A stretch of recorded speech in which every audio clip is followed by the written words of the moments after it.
Fellow Falcoholics, what is up? Welcome to episode 120 of the Falcoholic Live. I'm, of course, your host, Kevin Knight, at Falcoholic Kevin on Twitter, joined by a whole host of guests this evening. First of all, with us tonight, Adnan Ikic, at Say Which Way on Twitter. Adnan, how are you doing tonight?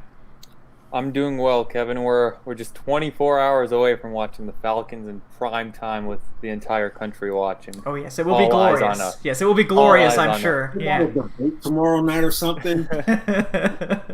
Meteor, vote for Meteor tomorrow night. But yeah, yeah. So we do have a game tomorrow. Yeah, that is something that we should be cognizant about today. Also with us tonight, Eric Robinson at _Eric_Robinson on Twitter. Eric, how are you doing? Slandered the Falcons for an hour and a half. Yeah. Oh yeah. That's what the people come for. We know you guys have an expectation, and we have to fulfill that expectation. You know that's how these things go. So, also with us, Evan Birchfield at the very easy to remember Evan Birchfield on Twitter. Evan, how are we doing tonight? I'm doing great. Random shout out to Dylan Thomas for noticing Adnan got a haircut. Oh yeah. Listeners. Nice. Yeah, very. Shout out, Dylan. Yeah. Very nice. Very looking astute. good. Very astute. Yep. Yes. Mm-hmm. These are. But I'm good. That's how we can tell that you're a real follower of the show. It's not, anything else. It's like we know the second someone gets a haircut that something has changed. All right, folks. Well, we got a lot to talk about tonight. There was actually some, news today, some topics. Obviously, there was, the audio clip of Matt Ryan and Todd Gurley that we'll get to. There's the buzz about potential Takaris McKinley trade. There's obviously the game, the Lions game, and the aforementioned Todd Gurley blunder. There's a lot. There's plenty of stuff to get to tonight. Obviously, Thursday Night Football in there as well. And we should also be getting Keenan Forney in here at some point, too. So, looking forward to that as well.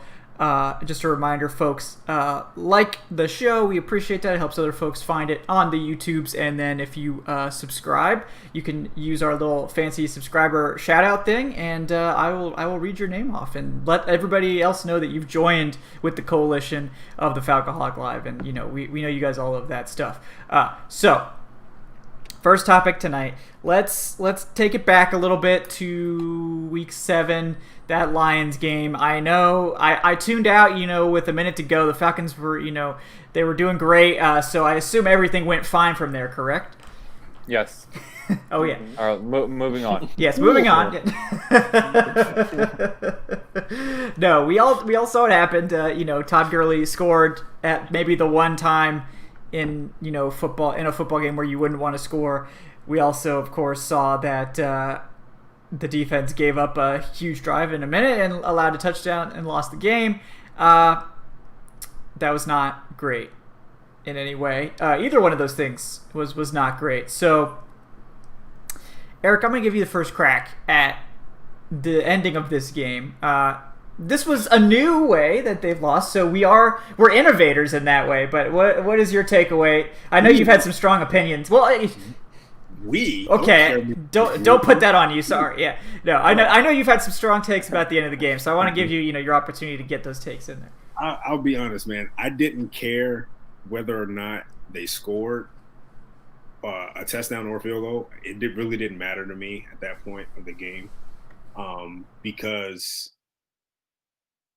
there's still one element that still needed to occur, and whether or not they scored with 30 seconds left or a minute left, the defense still needed to get a stop. Now, of course, there's some controversy going back and forth as far as who told who not to score, were they supposed to score, were they not supposed to score, who. Honestly, that doesn't matter to me. The bigger elephant in the room is the fact that this defense cannot stop a soul to save their lives. And it's troubling, and it's something that's been happening since we can go back to the Mike Smith era. There's just something about this team and their defense that when the game is on the line and the defense needs to get a stop, they can't get a stop to save their life, man. Like it's you go back to the last Detroit matchup, and they only won that because of because of a 10-second runoff. The greatest rule in NFL history. Yes. They still allow the Lions to get down to like the 3-yard line. Like it's always something with this defense when it comes to getting a stop. They can do great in the first half. They can stop you on 4th and 1 at the goal line in the first half. They can get 3 turnovers in the first half. But at the most important drive of the game, they can't sack anybody. They can't get a tackle for a loss. They can't get a pass breakup, an interception, forced fumble, nothing. They can't do a damn thing. And it's to me, that overshadows whether or not they were supposed to score. It didn't really matter to me. Yeah. Yeah, and the whole thing was just kind of a disaster. We talked about it at length, on the post-game show, obviously, so I want to give other folks a chance to get their takes. I know, Adnan, we talked about it at pretty great length, and Evan got some words in there at the end, but Adnan, I'll go to you next, just obviously echoing some of the stuff that Eric said, just how does this keep happening? Like, what do we do here, Well, that's the million-dollar question, isn't it? We were talking about it before the show. The Atlanta Falcons are the first team in NFL history to statistically have a 98% chance of winning a game and losing it 3 different times in a season, and it's only been 6 games. Like, statistically, this happens literally every other game. Like, every other game, they're making fools of themselves on national television. I am with Eric on this one. Yes, Todd Gurley is getting the brunt of the blame for scoring, but it's kind of up to the defense not to let Detroit go 80 yards in like 40 seconds when they got the ball. And it kind of looked like the defense was going to do the job when Isaiah Oliver made that really great tackle on Hawkinson to keep him from going out of bounds, and they lost like 15 seconds of time. But then somehow Stafford just gets it way downfield. And, we got to give some credit to Matthew Stafford, who now tied Matt Ryan for, I think, the 7th or 8th most fourth-quarter comebacks in NFL history, something crazy like that. Yeah.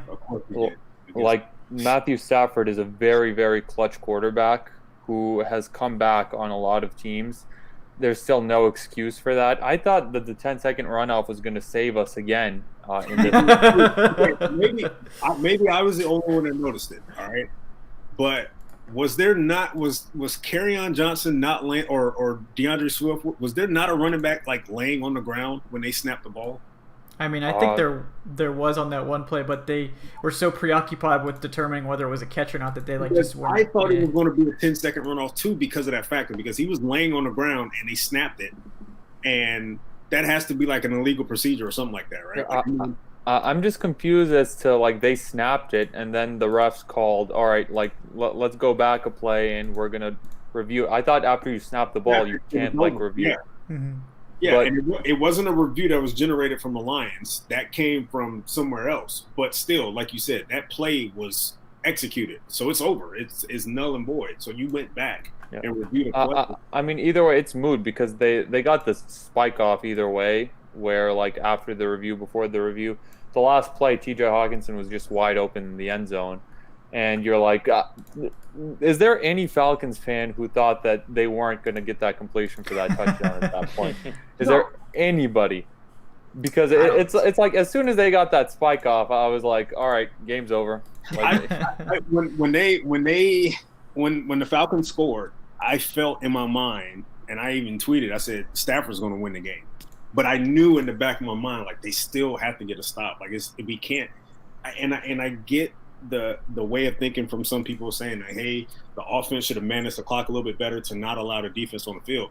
They can't do that every game, okay? They can't play keep away every single game. Right. These guys, Matt Ryan, Julio Jones, they have bust their behinds their entire career to keep this franchise and this organization elevated to wherever it has been. Whatever success that has happened is because of these guys. So why do we need to tell them, hey, guys, not only do you need to get the lead, but you need to nurse the lead also, because we can't let 11 millionaires on the field to stop another team. Like, that's what they're getting paid for. So I get it. Maybe, clock management should have been a little bit better, but at the same time, like, when are we going to depend on this team to get a stop? Yeah, and it's a shame because the defense, I thought, played a really good game overall before that final drive. Detroit had that touchdown. The Swift touchdown came after a very, very weak a very weak, putting it mildly, roughing the passer call, where AJ Terrell just like got flagged for hitting the quarterback. And like even Matthew Stafford wasn't expecting that call. He just got up and was ready to go to the sidelines. And then another mental mistake, I think it was the 12 men on the field on, I think they were punting it or they were going for it on fourth down, but they weren't really going to go for it on fourth down. Right. And they caught Deion Jones on the field when he wasn't supposed to be. Right. And that was 5 yards and they ended up getting a field goal on that drive. They missed the field goal on that drive. That was the one where Prater missed it. Yeah. Okay.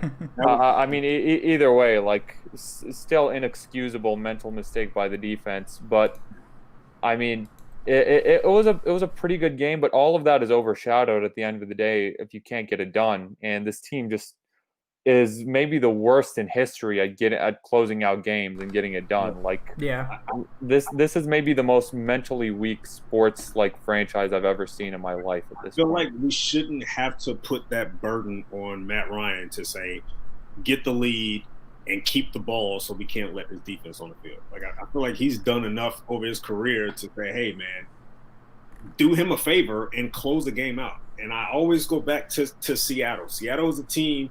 They're 5-1. They have the 32nd ranked defense in the league. They have the worst defense statistically in the league, but they're 5-1 because that defense made a play against Minnesota, against Dallas, against Miami, against New England. Right. When it was time for them to make a play on a potential game-winning drive, they did it. So I don't want to hear, let's keep them off the field. Russell Wilson is not saying, let's keep these guys off the field. Russell Wilson is saying, hey, guys, I believe in you. Go out there and get it done. Yeah. And done it. So, I mean, that's what it all comes down to. You're paid to stop the other team, not to go out there and make a stop on 4th and 1 in the first quarter when it's completely irrelevant. And then when it's time to, in the last drive of the game, you can't even sniff Matthew Stafford. I'm like, good God. Right. They were not even close to him. Yeah. I do want to take an opportunity to welcome in Keenan Forney at K4065 on Twitter. Keenan, former Falcons guard. Keenan, how are you doing tonight, man? Good. What's up, everybody? How y'all doing, man? Y'all good? Just, the usual, right? Dissecting the latest collapse? Yeah. Yeah. Well, I'm running out of alcohol. I know that. What you guys don't know that, Eric's water jug is actually Everclear now. Just been pounding it this whole time. Somebody been messing with you, E, about that water jug. I don't know who that is, but he's turned into a I hydrate, man. I like to drink water, man. There's I'm with you, baby. Stay hydrated. Yeah, I can't remember who exactly it is in the chat, but pretty much every video we have someone shouting out the water jug. So the water jug is like unofficial star of the pod. So thank you guys for that one. But Keenan, we've been getting into it. I'd like to get your thoughts on it too. I mean, obviously it's a really difficult situation to be in to ask your running back, not to score. But from your perspective, what's your take on the Todd Gurley score there, and what would your thoughts be in that situation? My thoughts being that last drive, they should have played better situational football. That 4 people should have been talking about what needs to happen next on that last little drive. Well, because it was a minute and some change left, right? The head coach should have probably said something to Matt, or the OC should have said something to Matt, or Matt, being a 12-year vet, should have said something to our all-pro running back, or the all-pro running back should have known, like, hey, look here, no matter what happens, don't score. Let's even this thing up. Let's kneel it out and kick this field goal at the end, because at that point they had no timeouts. We could have got it all the way down to where, who knows how many seconds, I'm not even going to count, but we could have kneeled that ball out a couple times, centered it up, and kicked a really easy, field goal, shorter than even an extra point that they're kicking nowadays, right? Right. We should have played better situational football. Now I get, Gurley, he was saying that, his momentum carried him into the end zone, because he was putting his head down and trying to get through that hard. But at the same time, we should have known what the situation was. Don't score. Right. You don't score. If anything, He was about center that thing up. He was about 6 yards away. Play or something, and let's center that bad boy up so we can kick the damn field goal and get out of there with that dub. You know, I think 4 people missed on that. You know, 4 people should have said something. Like, we was in a similar situation one time when I was with Jacksonville and Maurice Jones-Drew did something. There was a similar situation and he busted through the line and he could have scored a touchdown, but instead of, you know, padding the stats or whatever it was, he went ahead and took that knee at the 1 and it was boom. Yeah, I remember the fantasy community was furious I think I lost the one. game because of that. Hey, the fantasy community ain't gonna like it, but you know, hey, playing good I remember football, knowing what's happening, and hey, man, take that knee so we can keep running that clock and get on up out of here. Right. I remember when Westbrook did it on Monday Night Football one time for the Yeah. and preserved that he did it at the 2-yard line. But it's funny you said that, Keenan, because there was a clip that came out today on Twitter that it was an audio clip, and it showed Matt Ryan telling Gurley specifically, "Do not score." Really? Yeah. Yeah. So that was interesting. Okay. So to me, it didn't matter. I didn't care if they kicked the field goal or got the touchdown. It didn't matter to me. But for some people, it did. Now, as far as his momentum, he broke that tackle at the 6-yard line. I don't know about all that, man. Is there a conspiracy theory going on? There's plenty enough yardage to say, okay, I'm gonna take a knee right here. Like, I'm good. Like he broke that tackle about 6 or 7 yards left. Todd Gurley is in a contract year. You know, I'm sure he has some incentives in that contract for scores. Oh no, man! Hey, you never know, right? Oh no! I think that might have been Gurley's instincts. You know how he is. He's a running back that likes to. He scores a lot in the red zone. He does. That might be his natural instinct there, but Hey, at that point in time, though, you know, I don't want to sit up and say that he was being selfish, but at that point in time, man, you know that the defense hadn't been holding too well. You know what Matt Stafford's capable of. What he 35 come from behind victories or something like that. Like, he just went to 36. Y'all can correct me on the numbers if I'm wrong. He just tied Matt Ryan. Yeah, he tied Matt Ryan. Okay. Yeah. I mean, like, come on, bro. Like, that's some stuff that's been talked about all week. You know what I mean? And you get into them games, man. Yo, sometimes it's not gonna be easy. Sometimes it's not gonna be perfect to where the defense, hey, y'all just go shut them out. Y'all do y'all job, we do our job. Sometimes that's why it's a team game. Right. Sometimes we got to pick up the other side of the ball and do what we need to do when somebody is lacking for that day. You know what I'm saying? That's why, to me, it was a bigger deal that the defense did not close the game than the offense scoring. It really didn't matter to me, even though they scored.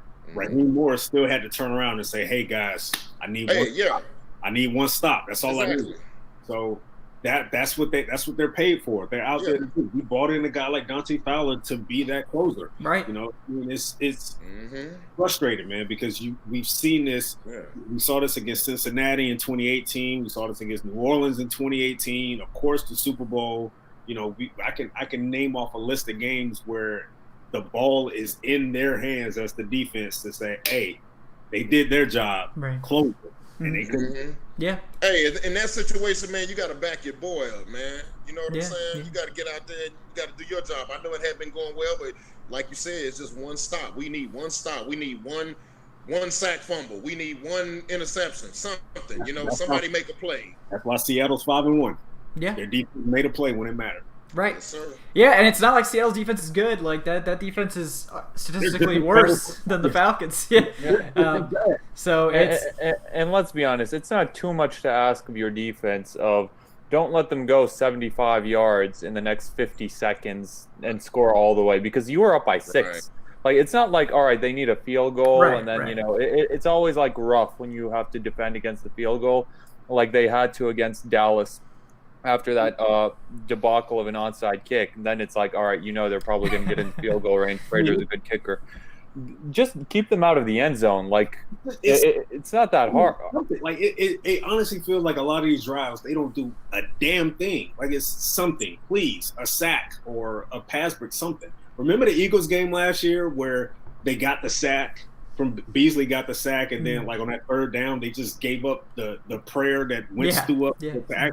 You're sitting there, you're looking at it, you're thinking like, man, these are the type of plays that this defense cannot make for some reason. I don't know why. What is this? Well, I remember they only won that Eagle game because Aguilar dropped that like clear touchdown. Yeah, he just straight up dropped it. Unlike Aguilar, you know. As a fan, at the end of the games, you be sitting there with your booty hole about damn tight, because you're like, oh, Smith, here we go, man. Hold on. Yep, that's a good analogy. I like it. Yeah, no, it's true though. It's like, oh man, I know what's coming. You know, and that's unfortunately the story of this game. But and also, like, you know, shout out to their kicker too. Matt Prater had to make a 48-yard extra point to win the game in the end. And I thought at first that it was going to be like a false start based on the motion that the ref gave on the penalty. I was like, oh damn, is it going to be like a 53-yarder? And Evan and I were mentioning it on the post-game show, Keenan. We were talking about him from a few weeks ago when he got cut by the Falcons and your story. And now, like, look at him now, 14 years later, still going strong, beating the Falcons. Yep. Isn't that poetic justice? He come back and beat us on the field. Yeah. Yeah, Matt Prater. Win. Matt Prater heard the slander from a couple weeks ago, so he watched the show. He watched the show. Yeah, he heard us talking shit, and so he was Hats off to Matt Prater, man. Hats off. He left after that and went on to a great career, man. Yeah. Came back to stick it to us real quick. Even if that was a 53-yard extra point, he probably still would have hit it. Oh yeah, absolutely. Of course, they give up 53-yard extra points because, again, it's the Falcons. They're the only team that does something like that. Yep.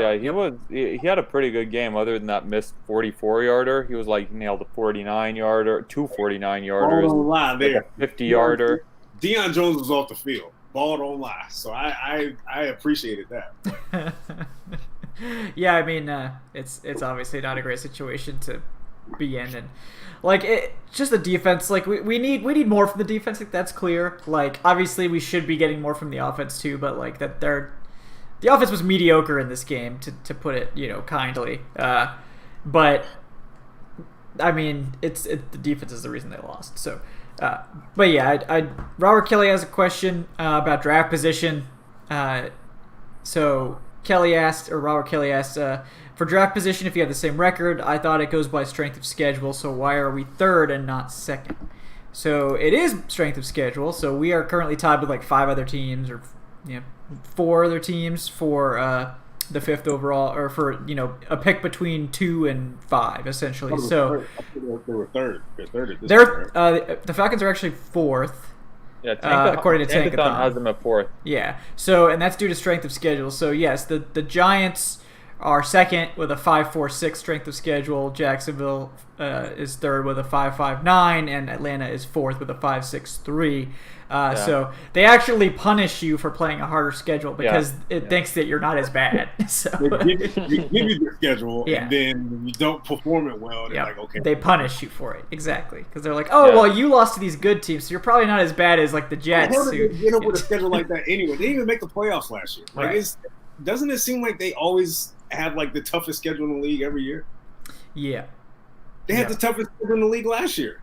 Yeah. Yeah, I mean, that's what happened by winning that Week 17 game against Tampa. You got that second place schedule instead of the third place schedule. Yep. You know, you had to play Seattle and Minnesota too, right? And Dallas. No, we would have played. Wasn't that it like the North second? Anyway. Yeah. It was the second. Seattle and Dallas are the 2 teams we got. And had we finished third, we would have faced the Rams, who, you know, they would have probably beaten our ass as well. probably, yeah. And I think third place was the football team. We would have played the football team instead of the Cowboys. Chase Young would have had 5.5 sacks. Yeah. Haskins would have came off the bench and threw for 3 touchdowns in the second half to win the game. No, I take that back. Alex Smith would have threw for 3 touchdowns. Yeah. Yeah. Totally. Yeah. Alex Smith, you know, renaissance is cool. Like, I would have been okay with losing to Alex Smith and that, like, great storyline. Like, that would have been, like, you know, like, palatable. But instead, you know, we get this, unfortunately. Yeah, instead we lost to Nick Foles in that Instead we lost to Nick Foles, yeah. Yep. The same Nick Foles. Nick Foles looks terrible, too. Like, he's looked awful other than that one game. And the Falcons just, like, to be fair, he's run into some pretty good defenses. All right, he's played the Rams and the Bears the past couple weeks. So I mean, not the Bears, the Bucks. Yeah. So he's ran into some really solid defenses. I think they'll be fine, but he doesn't quite look like himself. And a nice segue into that, the Bears are apparently discussing an Alex Mack trade. Yeah, I'm hearing like differing reports on that. Like the ESPN article may have just been like speculating about potential trades. Like I don't know if there's a lot of smoke there necessarily, but like that would be an obvious one because they, Cody Whitehair's hurt. They're technically in a position where they're highly competitive in the playoffs with that record. The offensive line is vital to them because they're trying to be this run-heavy team. So that definitely is a situation that makes sense to me, the Alex Mack trade. But what do you guys... I've been clamoring for that trade probably since like week 3 or 4. So like that's definitely something I'm interested in. But what do you guys think about Alex Mack trade? I mean, are you worried at all about the offensive line with Hennessy in there? Or... It's a good time to get him some usage. If he's going to learn, at least it'll be real game snaps that don't matter. He should have been playing left guard, but I'm not going to get into that. Like I think this would be a better trial period for him than waiting till next year and then, put him in like some preseason games or whatever. Yeah, I agree with Evan. Like, if we can get something if we can somehow extract like a 5th rounder or something for Alex Mack, he's not someone that you're going to re-sign like moving forward. That's what you drafted Matt Hennessy for as his heir apparent. I definitely do that trade. It'll be hard saying goodbye to Alex Mack, who's been a very valued member of the team, a great center since 2016. But this is the kind of stuff that you have to do when you're 1-6 with the trade deadline coming up. Right. Yeah, and it's unfortunate because like I think we all like Alex Mack. I mean, he's arguably the best free agent signing of Dimitrov's career. He's been a tremendous addition to this line. And I'd hate to see him go, but it makes sense for a lot of reasons, right? For one, Alex Mack is expensive, and trading him frees up a lot of cap space, which the team will desperately need next year, particularly if this like nightmare scenario cap actually happens. He's one of the best contract year veterans on the team, arguably the best, so therefore he actually has value to return a pick that's more than like a 6th rounder or something. Like I think it would be reasonable to ask for like a 4th rounder for Alex Mack. So there's a lot of reasons why it could make sense. And then you also have, like we were talking about, Matt Hennessy is just sitting there. And we need to know probably, like it would be nice to know if Matt Hennessy is the center of the future or if he's the new Peter Kahn. So like it would be nice to get him in this season. Yeah, sorry for the Peter Kahn slander. Peter, I'm sorry if you were just watching. You have nothing to apologize for. He was terrible. This team did get a 2nd for Sanu. They might get lucky and get a 3rd for Matt. Oof, I'd sign me up for that immediately if we get a 3rd for Matt. No question. Because you save a lot of money too. I'll help him, Pat. Sorry. Yeah, we can have a sending away party, but yeah, I mean, it's. Yeah, go ahead, Anna. I was gonna say, I will say the offensive line has been a pleasant surprise for me this year in pass protection. Like, I'd like to get some of Keenan's insight, specifically with Lindstrom and McGarry, if they're putting to use some of those lessons that you taught them over the course of the offseason, because those guys, like they've definitely taken that next step. And I'm sure that you keep a close eye on the way the offensive line performs snap by snap, more so than the average fan.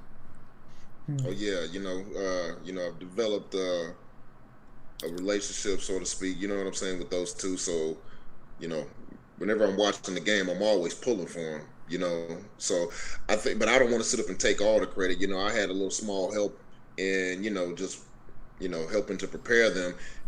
Chris Morgan gets all the credit on that. The current offensive line coach who's been there for the past 4 or 5 years. So I don't want to take too much from him. He's been the one that's been getting them and developing them, and for the past few years, yeah, I'm happy to see them boys do their thing. They're young and they're hungry. You can tell when you meet somebody just by the look in their eyes. How hungry they are. It's a certain gleam. I can't explain it. It's sort of like whenever somebody's getting ready to get into a fight, oh, you got that look in your eye. You know, it's you know, they got that look in their eye that they trying to be the next dogs out there. So, I'm just, shout out to them, man. I'm proud of them. I'm happy that they're, getting that chemistry and they're going out and, they are getting that on the job experience in the NFL. Yeah. Every Sunday, man. I'm proud of them. For sure. The right side of the offensive line looks solidified for the next decade. Like there were some questions going into year 2, especially with McGarry, who didn't have a fantastic rookie year. I think he had the most sacks allowed among tackles in the NFL last year, but I think he's given up something like one or two pressures this season. He hasn't even given up a sack. So, like, had you told me coming into the year that McGarry and Lindstrom would take that next step and that the offensive line would be this good, especially in pass protection, I'd be like, well, we're probably like 5-2 at this point. Like, we must be like a lot better. But it's definitely not the offensive line's fault for the team's struggles this year. They've been a very good, very pleasant surprise, and no matter what moving forward, having a strong offensive line is always valuable, no matter what. No matter if you have a veteran quarterback or rookie quarterback, like, you always want to have a strong O-line, and it's really beneficial that the next general manager doesn't really have to address any of the positions on the O-line except for maybe left guard in the next 3 years if Matt Hennessy does pan out as the center of the future. Yeah. And you know what? Even with that said, I thought James Carpenter has done a pretty decent job going forward. You know what I'm saying? I don't see a whole lot of pressures or sacks coming his way. You know what I mean? He's doing pretty nice over there.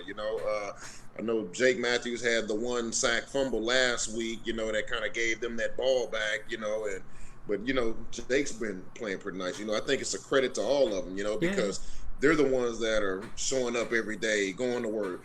I think what helps those guys in the interior is that they get to go against guys like Grady Jarrett. I think that helps out Lindstrom, getting to see him every day, getting that all-pro work.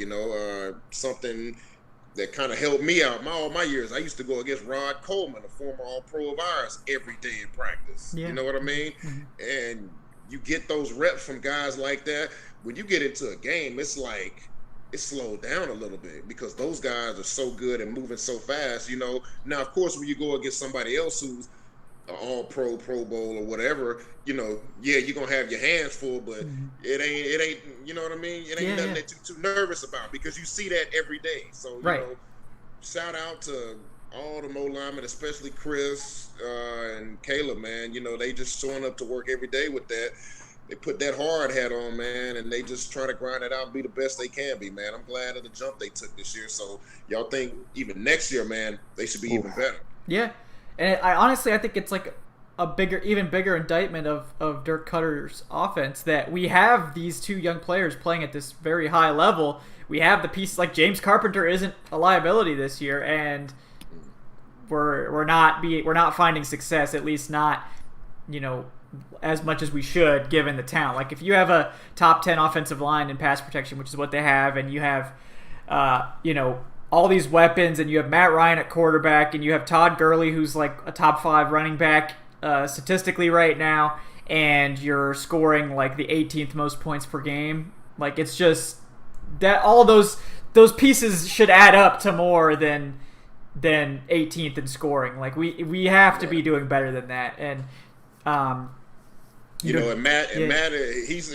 I think I saw something today. Matt is number 1 in the league in passing yardage. You don't get that just from being on your ass the whole time. Right. So somebody's helping them to stay upright and get that ball out to them guys.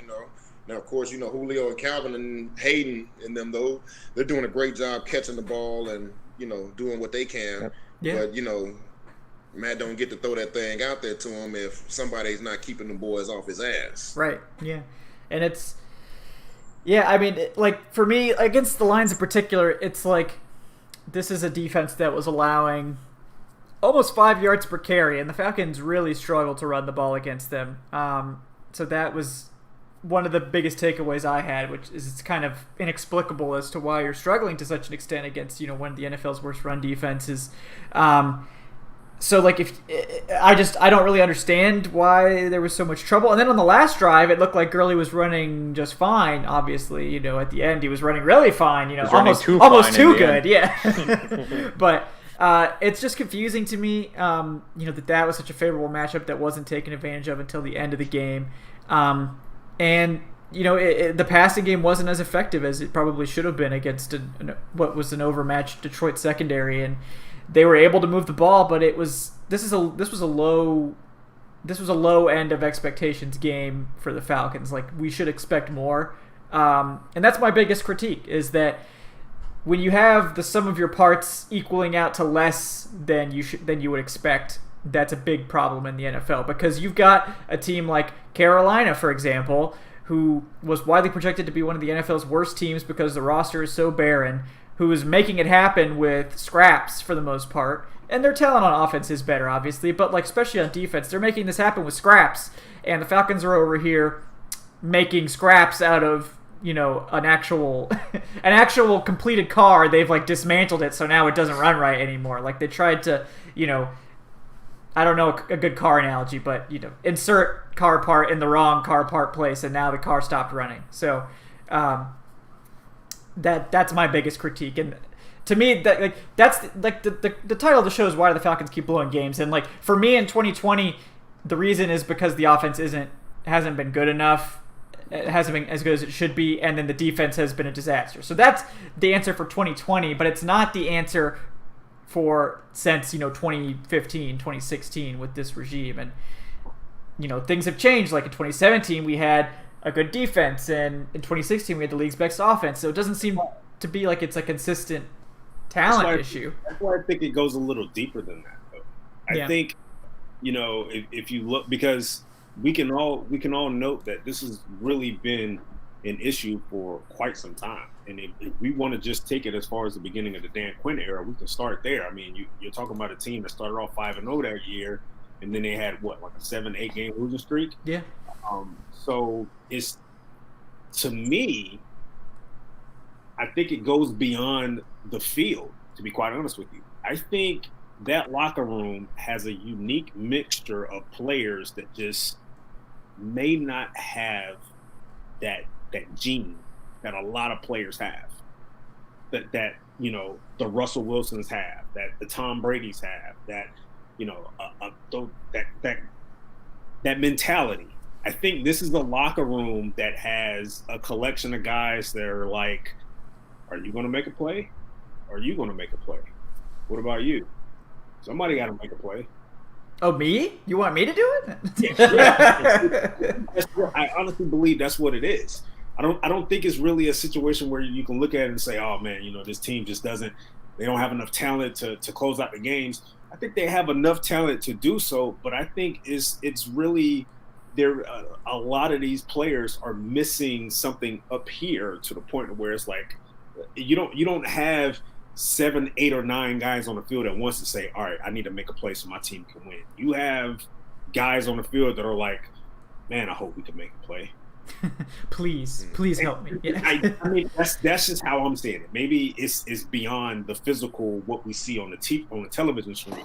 I think it's more mental, honestly. Yeah, I mean, you look at like Foye on that last play, you can see it pretty obviously in all the replays that are out there. Like, he is angry. Like, he looks over and sees Hawkinson wide open and some other defender kind of trying to catch up with him, and he just I mean, you could see him. He would have slammed his helmet if he could, but I don't think he got it off his head. He just To be fair, that was his fault. It probably was his coverage, but that was because Dion passed him off to him. But but that's neither here nor there. Yeah, that's neither here nor there. But it's I think it's a consistent issue. At least he was mad about it. Yeah, he was mad. He was That pissed. whole that hand clamp shit.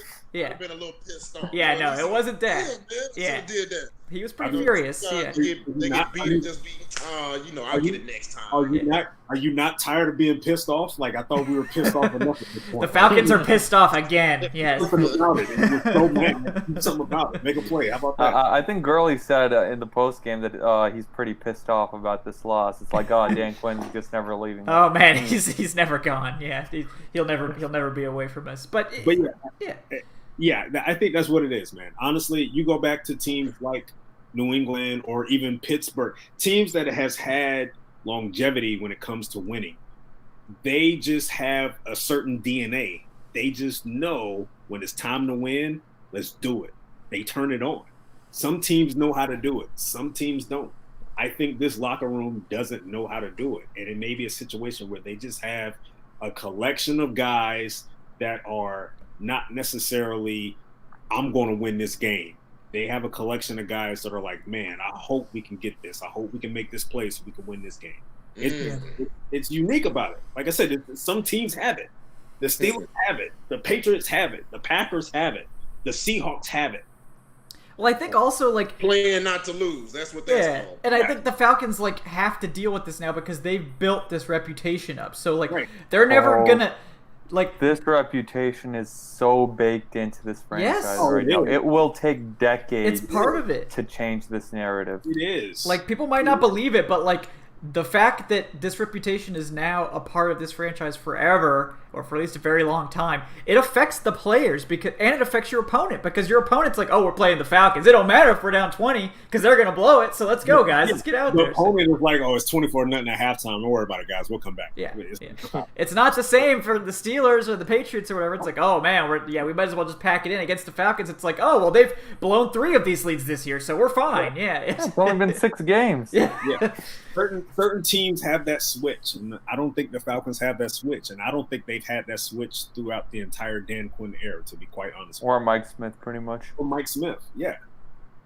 I mean, and I mean, Michael Smith says that could be a lack of leadership on defense, and it could be. Like, I mean, that could be it. Like, I think Grady, like, tries to do his part, but he's not, like, a rah-rah guy, and, like, I think Deion Jones and Keanu Neal try to do their part, but again, none of those guys are really, like, the big vocal leaders. Like, someone brought up Ed Reed or, like, Troy Polamalu, those guys that were these big vocal leaders, and, like... And I think when you do the on-the-field analysis of it all, it makes plenty of sense, Why is it this team, especially on the defense, why is it they can't generate turnovers? Well, if you go back and look at a lot of the scouting reports of the guys on defense, a lot of them didn't really have ball skills, and we're being quite honest with you. Isaiah Oliver wasn't known to be, to pick off many passes. Neither was really Ricardo Allen. So they drafted quite well over the years, but they've oddly brought in a lot of players on defense that just don't necessarily know how to generate that game-changing turnover.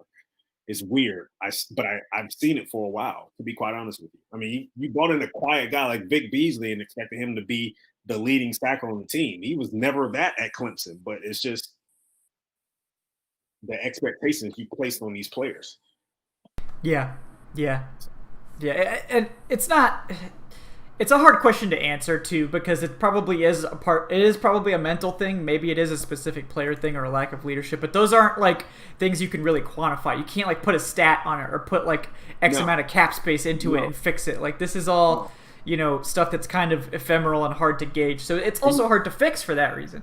And you can't change it during the season either. No, like this is something you have to develop over time. Like you can't just go out next week against the Panthers and say, okay, I got the clutch gene now. Like, it's not, and if it was that easy, they would have exercised that demon this week, right? Because they put Minnesota away, they dominated them from start to finish, they never let them back in, and then they turned around and once again, there you go, it happened again. So clearly they haven't really gotten away from it, as sad as that is, but.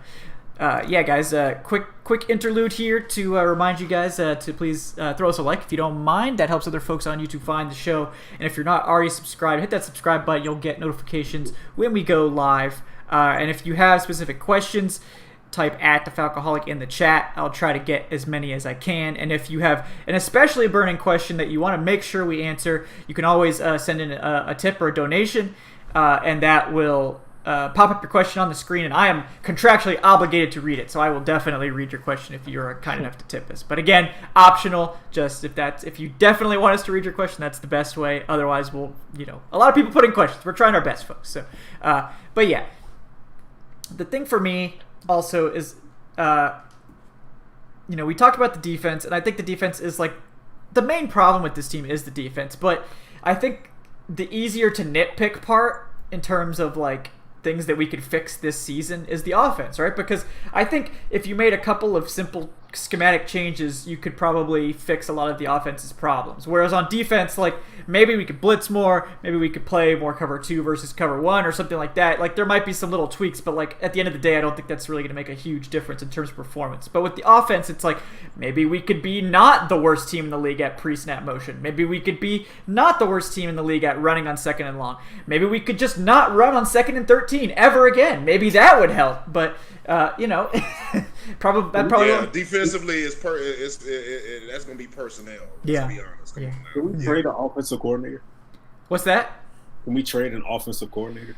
I mean, that would be like the Brock Osweiler trade, right? Like, we'd have to like send a pick to get someone to take Dirk Cutter off our hands. I feel like we should look into it. Like, even if we can trade him for like cash or something like that, something. I don't care. Bro, Dirk Cutter is the best tank commander since George Patton in World War I.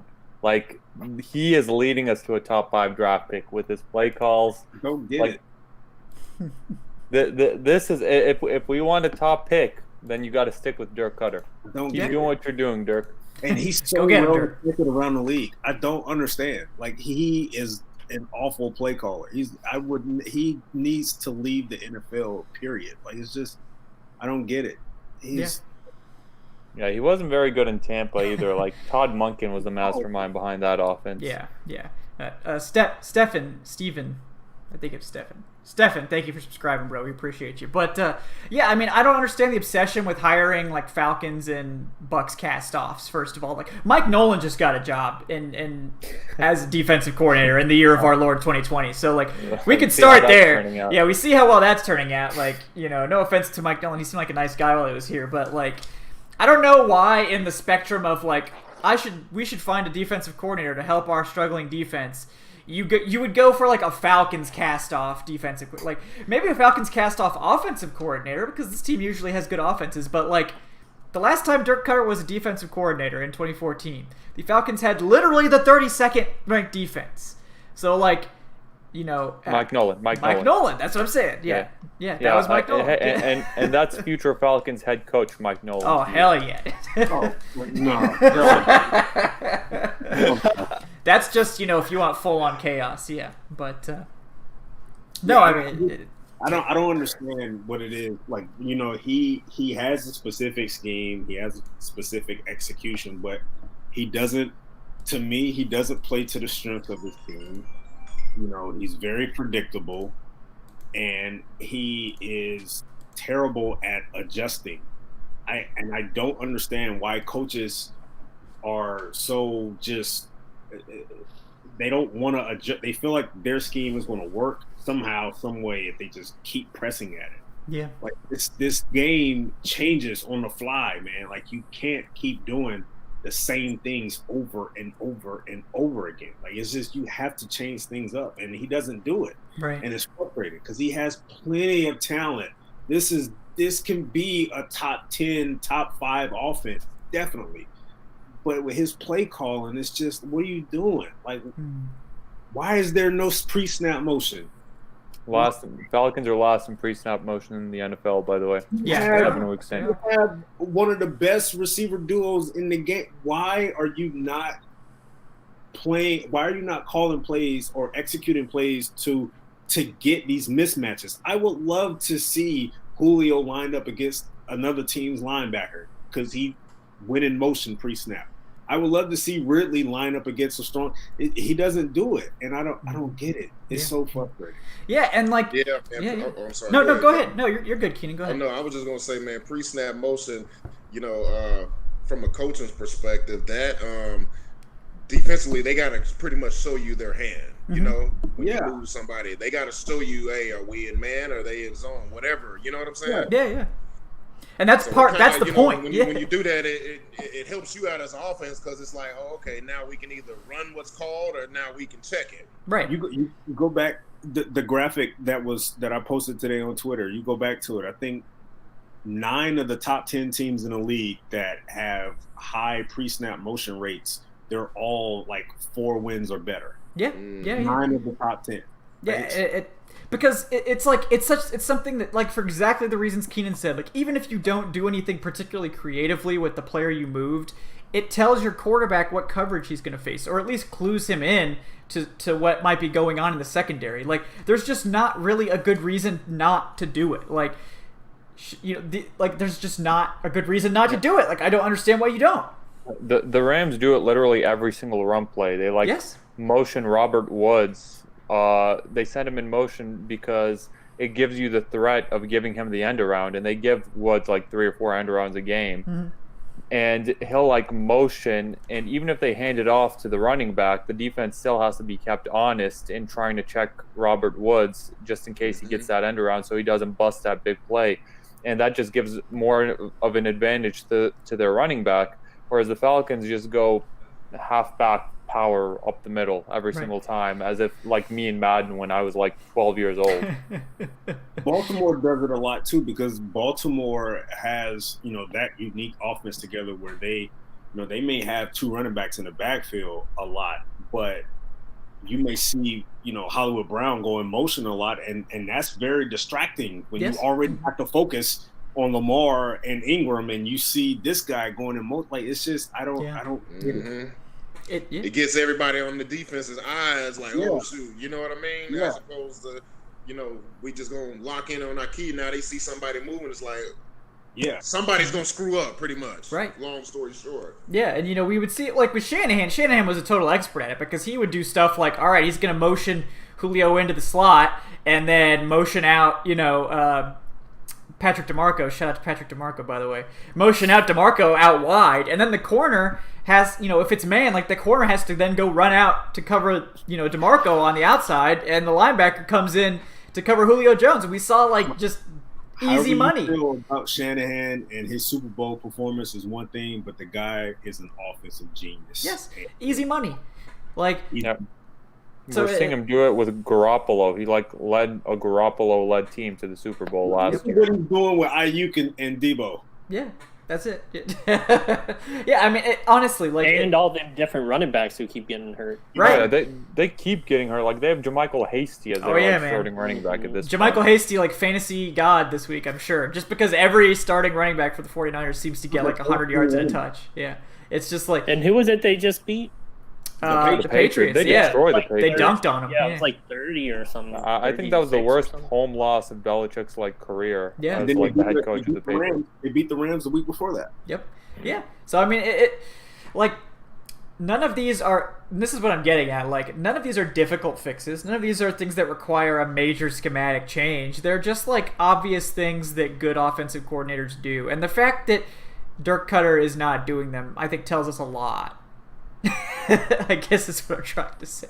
Yeah, it's going to be so sad when he becomes the head coach going into next season. Yes. Hey, the Falcons, were first in passing yards, and that's a tradition we want to continue here in Atlanta. So, just ignore the fact that they're 18th in yards per attempt. Just ignore that fact, But I think what's troubling about it all, honestly, is the fact that you see Matt Ryan leads the league in passing yards. You see Calvin Ridley's third in the league in receiving yards, but yet they still don't. From our viewpoint, they don't even have a competent play call. So imagine if they did. Gurley's like I know there's been bye weeks, but he's like second in rushing or something. Yeah. He's tied for first in rushing touchdowns with Henry and Dalvin Cook. Imagine if they had an offensive coordinator that is able to consistently call plays. Yeah, if Kyle Shanahan was calling this offense, this would be the NFL's number one offense. It's like you can't even blame the offensive line anymore, because before it's like, okay, maybe the O-line is just leaking too much and there's too much pressure on it. Like we talked about it, the O-line is more than solid this season. They're top 10. They're like a top 10 unit in the NFL this year. Yeah. And it goes fully on coaching. And, I'm looking forward to seeing what a young, innovative offensive mind can do with this team next season, because, Ryan's still going to be in his prime. Julio's still going to be in his prime. Hopefully everyone can stay as healthy as possible. What was that? Huh? What was that? Nothing. Oh, okay, gotcha. Yeah. Be careful out there. Yeah. But it's going to be real. I think the offense is going to be very exciting going into next season. And yes, we get our hopes up every single year. I think this is a lost season for sure. And hopefully they can turn things around and at least get back to the playoffs before the Matt Ryan era is over in Atlanta. Yeah, I hope so. And that like we're 1-6 now, probably 1-7 considering how poorly the Falcons played the Panthers last time. And I mean, maybe at the end of the season we'll be celebrating Todd Gurley as a hero for losing that Lions game because he will have guaranteed us like a top 3 pick or something. So, he did the deed that, no one could do last year in week 17. Don't worry. There's not going to be a 3-game win streak to end the season this year. Yeah, I don't think we have to worry too much about that. You're right. So. Yeah. Not those last 3 games. Yeah. Well, maybe unless they're benching all their starters or something, but yeah. Maybe. Yeah, it's Bucks, Chiefs, and Bucks again. Ain't no way in hell. It's gonna be tough. It's gonna be tough. Playoffs are clinched by then. They're in trouble. Yeah. Their teeth kicked in, man. Yeah, and it is what it is. The team is bad. So we'll do what we can. We'll try it. We'll talk our way through it. We'll look forward to next year. We'll look forward to a lot of stuff, and we'll take your questions about this Falcons roster as well. So if you guys got questions, draft already. Yeah. Oh yeah, draft takes. Here's a question for you guys. I know you've already covered this, but going back to Alex Mack, how many years does he have left on his contract? Is he on his last year? Yes. Is that what y'all was saying? Yeah. Yep. It's his last season. Okay. Yeah. Okay. Well, I guess going back to that, I'm sorry, but I would like to see, Matt Hennessy get out there and get a few reps at center because that's what they drafted him for. But, I'd like to see what he can do in an actual live game. If you get that practice shit, that's one speed. Throw him out there in the game and let's see what we got here. You know what I'm saying? As opposed to wait until next year.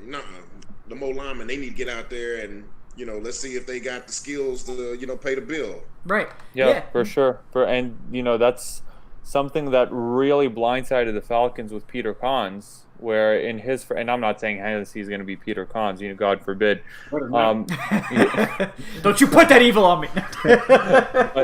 Cons lined up at guard in 2012 in his rookie year when we had McClure, and in 2013 they ended up parting ways with Todd McClure a year or two early, most probably. They put Peter Cons out there at center, and Cons was absolutely awful. That 2013 season, the offensive line was just God. That was the True Blood. The True Blood season. The True Blood at right tackle? Yeah, Jeremy True Blood. Lamar Holmes was at left tackle that year. I don't know how someone with a name as cool as Jeremy True Blood could be bad at football, but unfortunately it happened. Yeah. I'm glad. They've missed on a few O-line draft picks in the Dimitrov era. They missed on a few of them. Yeah. We got some pretty decent ones going now, but there was some that they missed on. One at every position, right? Yeah. Cons, Baker. They had the one guy from Alabama at one point in time. I think he was a second-round pick. And he was hurt all the time. Yeah, he just got hurt, unfortunately. Yeah, I don't remember what his name was. It was like Johnson or something. We ended up having to start Mike Person at center for a full season. Mike Person, the fact that Mike Person was drastically better than Peter Cons really says a lot, I think. And he even relied on Ben Garland, too. Yeah, Ben Garland's starting for the 49ers order, and he's fine, It's I remember somehow Person had 4 fumbles in 2015. Yeah. How does an offensive Didn't he go to the have 49ers? Yeah. And did too, I think. It got so bad that we were so bad at picking offensive linemen that we had Troy Lolo at right tackle for half a game. Oh man, shout out to we were missing with high picks too. Now wasn't Cons a second-round pick? Yep. Yeah. Cons was a second rounder. Lamar Holmes was a third rounder. Sam Baker was a first rounder. Graded up first rounder. Yes. Yeah. Yeah. Those were not great, obviously. I'm glad Matt Ryan's not dead. That's. Yeah. Mike Johnson. That's who it was. Froggy 84. That was the Alabama guy. Thank you. Mike Johnson was the name. Yeah. He was the second, third rounder too. Yep. Yeah. So we do have some questions I would like to get to. Let's see. So we got Virograph 56. So.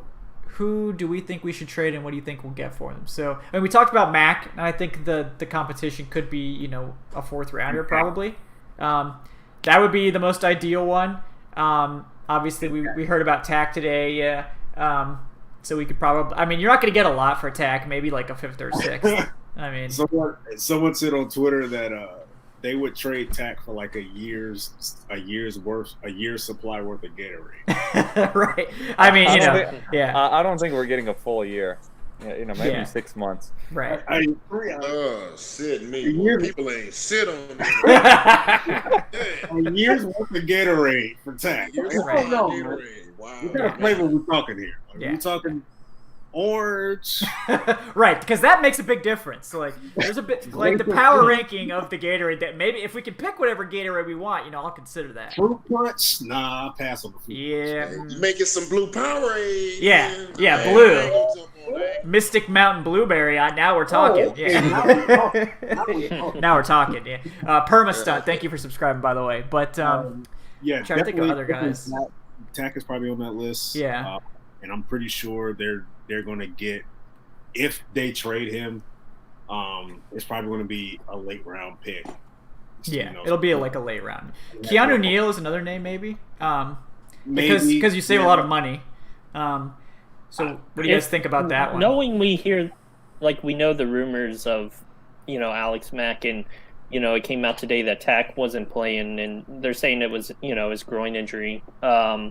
But Mack has been on the injury report with the knee issue. Do you think they would, if it would be like more of a sign if for some reason he's held out tomorrow? Like, would you still play him if you're pretty good in negotiation right now with the Bears, for example? Play Alex Mack, or would you, shut him down and say, "Oh, it's his knee"? Because he has been on the the injury report with a knee issue. I think, me personally, if you get deep enough into it, you have to shut it down. Like, you can't risk, especially with Tack. Like, he gets hurt every other game, right? It seems. So you can't risk having like your trade commodities get hurt, because football is an inherently violent sport. Anyone can get hurt at any time. That's true. That's the thing. I mean, they have less than 24 hours though with Matt. So I mean, it's either he's going to play. And the likelihood of him, because the trade deadline is what, Tuesday? Mm-hmm. Yeah. So I mean, I see what you're saying, Evan. Like if we wake up tomorrow and they're like, okay, all of a sudden Alex Mack is not playing, then of course that's the smoke signal. Right. Yeah. We probably know something's up if Alex Mack's not playing. Well, what I found interesting was Monday they didn't have an actual practice. It was like a estimation practice or whatever, or injury report. So it was like who they thought would be participating, and they thought Tack would be limited, and then obviously he wasn't a participant when they had the real thing, and now Mack, he's been limited even for the real practice. So I don't know. I've just found that kind of interesting. I think he would actually be limited because of just age and. Yeah, he usually gets a rest day. He does, and that was a significant leg injury he suffered. Yeah, I just wonder, like, if they're like in negotiations or early stages with the Bears, for example, and it's like, okay, we might have something here. There's no reason to be like, hey, guess what, Bears, we're going to play him, so he might re-injure his knee when the deadline's on Tuesday. No, I mean, I think if they're really serious about the trade talks, then they're not going to play him. But like, I don't think. Yeah, I mean, I guess we'll see if that happens. Did Tack re-injure himself, or was that just? I don't know. I don't know. Because he only played, 23 snaps? Yeah. I mean, I don't know. I feel like Tack injures himself getting out of bed in the morning. Gotta be Who was it that like fell in the shower and got a concussion last year? Tevin Coleman. Oh my God, yeah. It wasn't last year, it was the year before. But like, yeah, I mean, so anything can happen. Like, players gotta be careful out there, okay? So I mean, just changing it to a different sport. John Wall tore his Achilles slipping in the shower in the NBA. The bathroom is the most dangerous room of the house, okay? Like, was it Artest that like somebody threw his back out sneezing or something, right? Yeah. It happens, man. Was it Artest? It might have been. It was. I remember hearing about that. I don't know exactly who it was, but yeah. Must have been one violent sneeze. Yeah. Right. I think if injuries were not that much of a factor this year, I think you would possibly see Ricardo Allen on the trade block maybe. If KZ was healthy and playing, I think you may see his name on there. But being the fact that KZ's out and we really only have one true free safety, right? Why they're probably holding off on that. Yeah. Tyler Walker in the offseason. But Right. outside of Mac and Tack, I really don't see anyone else. I mean, maybe Gurley, I guess, if somebody wanted him. It depends on what you can get. Right. Yeah. Yeah. It depends on what you can get. Yeah, I mean, But someone would probably have to offer something competitive, but I would say this: a trade of Gurley is really going to hamper the running game from here on out for this team. Like, Yeah. I mean, I know the season is lost, but you can almost forget about a running game. right. Yeah, it's not gonna be good, obviously, if they do that. But you're also not competing, so if you get like a fourth for him or a fifth or something, then I would absolutely take a fourth. I would take a really. fourth. Yeah. Like fourth rounders can be very valuable. Well, we got by getting a second for Sanu. Like now we're Well, wide receivers, a little bit different. Well, sure. Well, that was also 100% robbery, like that we got a second for Sanu. But yeah, I mean, I'm not saying that it was bad. Like I'm glad we got it, but that was definitely robbery. Anybody, any fan or anyone that's watching the show that's thinking like, hey, I know that there was a Deion Jones rumor out there. That don't make a whole lot of sense because he carries a heavy dead cap number 2. Not to mention, I mean, he hasn't been that bad this year. He's a foundational piece on defense. You can't. And they won't. Yeah, they won't. 1, 2, they can't. So yeah, we can end that one. They can't But trade Julio, they can't trade Matt. Forget about it. They're not trading anyone that's not in their expiring year this year. right. Yeah, they've already kind of made that clear. So. They should have traded Devontae Freeman last year, but that's neither here nor there. Don't get me started with that, okay? Yeah, don't get me started on that one. But yeah, I mean, people also need to keep in mind that the Falcons are probably in line for 4 comp picks this year, a 5th from 4 comp picks, which I think will give him 10 draft picks total. I believe so. So like. Vic Beasley is projected to give them a 5th, Devondre Campbell a 6th, Wes Schweitzer a 6th, and Claiborne a 7th. Played this year? Who, Campbell? Vic. Oh, Vic. I mean, I think he has. I think he's played a handful of games. He's played. But the comp pick got locked in when he was on the roster at the beginning of the year, so it doesn't matter. I remember it was Vic Beasley watch about whether or not he was going to show up. He was posting on Instagram down in Atlanta picking up the truck. He was supposed to be in training camp. Picking up a truck or something. He's played in 4 games. He has one forced fumble. Oh, right. That's pretty typical Vic. Yeah, that sounds about right. That sounds like Vic. Yeah, that sounds like normal stuff I see. Yeah. Hey, I hate to dampen the mood, but he only has 1 fewer sack than Dante Fowler this year. Hey, that was uncalled for. No, we should definitely talk about Fowler some more because Fowler's weird, right? Because against the run, he has made maybe more impact plays than anyone but Grady Jarrett and maybe Foye Wilkin, but that is valuable, but it's not worth $16 million. It's nice to have, your premier edge actually be good against the run, unlike Vic Beasley. But he also has to be, a pass rusher, which he's not. So it's a very weird situation there because he's not totally bad. He's just not having any success as a pass rusher. Well, I'd be honest with you. I don't foresee his numbers really changing much as the season goes on because if you're talking about getting rid of Takk McKinley, there's really not going to be anybody outside of him. So he's going to have all the attention from the opposing offenses.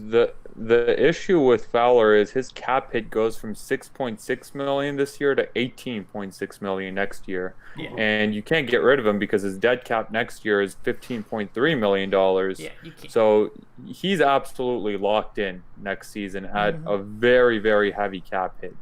Yeah. So you really need him to produce. You absolutely have to have him produce because you can't move on. It's not possible. So, we need to get more out of that signing. Clearly. All right. Ray Edwards, huh? Yep. Somebody help this man, but somebody. Maybe you need to go down there, Keenan. I mean, I don't know. At this point, I don't think it could hurt. Is what I'm saying. So.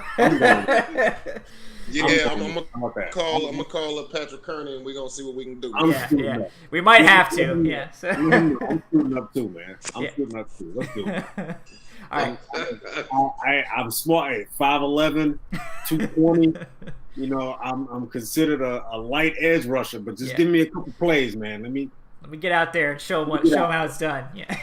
Hey, all of us also have one fewer sack than Dante Fowler. Hey, that's true. So you're telling me there's a chance for me in the NFL still? Yeah, the team. I can get a half a sack in the league, man. I can get a half a sack. Yeah. Man, you can get a half a sack just by being there a second later after Yeah, the radio. exactly. Put my hand on his back. I'm falling. Yeah. I remember I listened to Hugh Douglas a few years ago on like Atlanta's radio show. Former All-Pro Hugh Douglas. He said that you never see a defensive end run faster than when a quarterback is down and when they have a chance at that free sack. When they have a chance to just like get to him first and just touch him down. Because everyone's chasing that statistic. Everyone gets a little bit faster when that happens. Exactly. Man, defensive ends, they can look like shit the first 3.5 quarters, but if they get them 2 whatever sacks at the end of the game and some mop-up duty, if they average that towards the end of the season, they getting 30-40 million and all. All you're going to see me getting pancaked, but you're going to see my hand kind of sticking out. I got the quarterback's ankle. That's a half a sack. Let's go, man. Yeah, like I felt a little bit of animosity from Keenan there. But the offensive line has to go out there and put in work every single play. Yep. And they don't even get recognized most of the time, even if they do. Right, they only get recognized when they mess up. Keenan, man, you still got some juice in the knees, man. We need that left guard. Man, I got a little something, man. I can give, about 10 good plays, maybe. They half a season done anyway, man. So I mean, it's just peanuts. Hey, let's be for real. If they call me up and say, "Hey, look here, man, we want to give you 900,000 or $1 million to just come and be a good veteran presence in the locker room, maybe get some plays." You take one of them helmets down, right? Like I got my own. I got my own equipment. Don't worry about it. Still fits. Let's go. Yeah. With the bar down the center. Yeah. So at least we can take solace in that. I'm gonna need Monday, Tuesday, and Wednesday off. Yep. Hey, every day is a veteran's day off. You don't even need to practice throughout the course of the week. Exactly. Eat in 40, rest. Yep. Like, all right, Yeah, he get that veteran rest day. Hell yeah. Hey, we're doing it. Check is going direct deposit that Wednesday. Hey, straight up. Hey, we were resting Deidre and Sanad all of last week, and he's not even a veteran at this point. Right. He's only been activated one game this 4 year, snaps. right? I think so. Yeah. I don't know, man. Nobody knows. Would he be on the trade block? Deidre Sanat? I mean, no one even knows who he is. Like, The other teams even know who he is. He's played like 20 snaps all season. He's like in witness protection or something. Man, that's such a funky situation, and I said it in our group chat one time before. I think this is going to be something that we're probably going to find out after he leaves, that there may have been some things going on behind the scenes with him and the team for him to literally be on the team for 2 years and pretty much not play. Yeah, they don't even let him practice anymore. But like, what could it even be? Because he played it'd be something else if he wasn't even like suiting up. But like he played like 4 snaps or something. So he's not injured. Although it was weird for him to see him have like off-season shoulder surgery last year, and he wasn't even active for a game. Like he missed the entire year, but he had shoulder surgery at the end of the year. But it was just, I don't know. To me, that's what it just reading the tea leaves here and there, it just seems like when he's gone or when the team separates from him, like we're probably going to find out there's just some friction between the management or something that just. Because we thought it was what I know. Adnan would always say something about Dan Quinn hated him or something. But he's gone. No, I joked that he parked in Dan Quinn's parking spot. Oh, there you go. There you go. The Cardinal sin. Yeah. He was staying rent free in the dog. He was in the doghouse for a long time. Yeah. Hey, he cashing some checks, man. He's stealing. It's what they call when them veterans come in and get all that money and they ain't the same person no more. They say you stealing. Yo, he's stealing right now, man. Hey, whether or not he's practicing. More power to him, though, man. Yeah. He's still on the team, man. Go get your money. Whether or not he's practicing, whether or not he's playing, that direct deposit is still hitting every Wednesday, right, Keenan? Yes, sir. Yeah. Yes, sir. Maybe he don't care too much. That year towards that pension, too. Mm-hmm. Yeah. Hey. Not too bad, not too shabby. I mean, obviously there are worse things in the world than being on an NFL team and just not getting snaps. So there are worse things than that. So Yeah, I mean, One positive is that he could go somewhere else Yeah. after this. He'll be relatively healthy. I mean, he ain't been playing in no games. He ain't got no mileage on his tires. Right, So right. he should. yeah, I mean, I expect mess to. around and- Yeah, it'll either go like one of two ways, where like the new coaching staff will like him and be like, "Oh, we think we can use this guy," or they'll be like, "Nah," and then let him go. So there's one of two ways that can go. I guess we'll see soon, which way that is. But The new coaching staff, develops him. And he's like a fringe pro. right, he's like the next Grady Jarrett, just like a yeah, Like, what the hell did you do, man? Like, exactly. Yeah, it's weird. Don Emery said that he scratched Thomas Dimitrov's bike Oh in the no! chat. Oh, that would explain everything. Yeah. That bike is an heirloom. He inherited from well, who's the biking guy? Lance Armstrong. Yeah. So he was in the cafeteria one day and he just backing up and he bumped into Dimitrov and Dimitrov's coffee just spilled all over his new suit and stuff. yep. That was it. Ever since then, yeah. Man, Rats. the NFL's a harsh business, man. You spill coffee on your GM, it's just all over for you. So. Hey, who knows? Maybe Dimitrov's watching the show right now. He's not doing anything else. Oh man, there you go. Get that swipe in. Yeah. Yeah. All right. Well, we probably. Yeah, no, we're definitely not getting credentials next year at this rate. But Hell no. we can take solace in the fact that no one from the team right now that will be watching the show is probably going to be there next Never year. be So at the Brands. yeah. So we'll just take solace in that. But yeah, we should talk about this Panthers game a little bit probably. Oh Tomorrow yeah, they night. do play tomorrow. Yeah, we should probably talk about that, I guess. But before we do, I want to remind folks, like I said, give all these great guests a follow on Twitter. Their names and handles will be popping up over here on the right side of the screen. It's over there. Yeah. Those guys are great. All of them, all my co-hosts, awesome. Give those guys follows on Twitter. And if you guys don't mind, like I said earlier, throwing a like at the show helps us out. Subscribe for those notifications and all that good stuff. And we will continue talking here about this Thursday night football game. All right, boys. Yeah, so get excited for this primetime Falcons action hitting the division rival Carolina Panthers. It's going to be, a great contest.